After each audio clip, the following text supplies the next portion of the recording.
We're going to start from the beginning. How do you get in tech?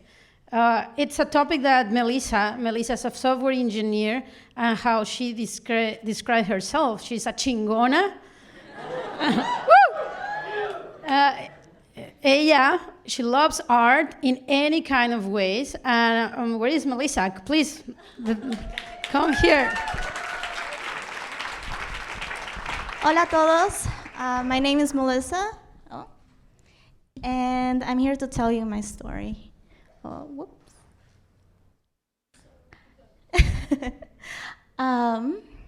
How did I get into tech? So I was born in Argentina. You can't tell by looking at me, but there are Asian people in Latin America. And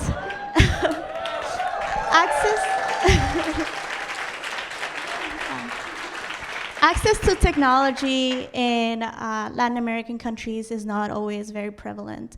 So, for instance, growing up, in my K through 12th grade school, there was one computer in the whole building for hundreds and hundreds and hundreds of students.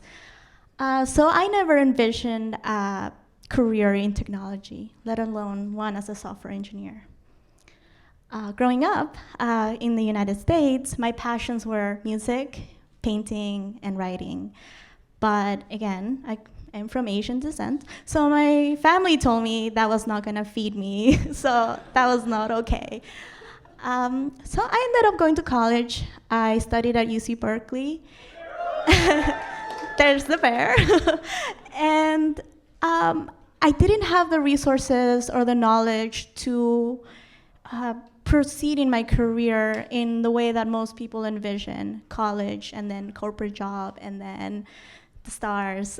I went from UC Berkeley to a sushi restaurant as a waitress, and then I went to work at a froyo shop because I thought, well, if I'm gonna earn minimum wage, I might as well get ice cream or something. And out of nowhere, I got a call from Twitter to come and work as a contractor here. And the defining factor for me was that I was a Spanish speaker, and they needed someone who could do that.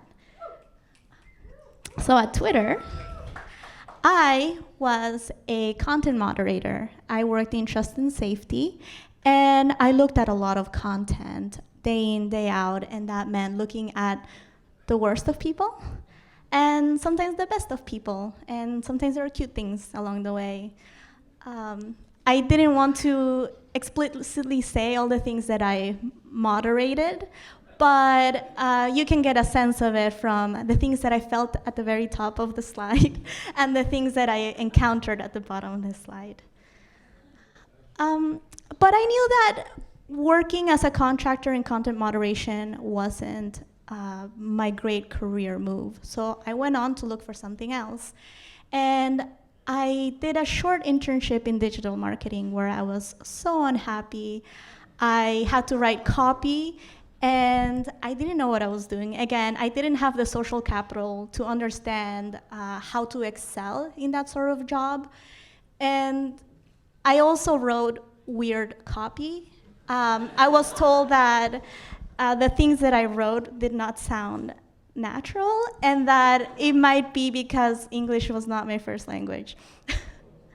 And then I went to work at Facebook because I needed a better environment somewhere I could thrive.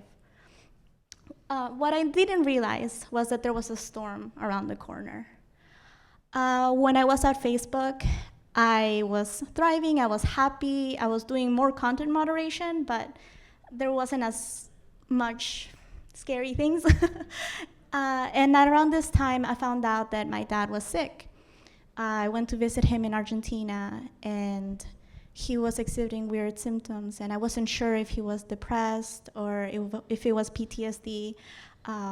Where I grew up, there was a lot of crime and a lot of insecurity. So I was trying to think, how can I take care of my dad, and how can I create a financial future for myself? And that's when I decided to get into coding.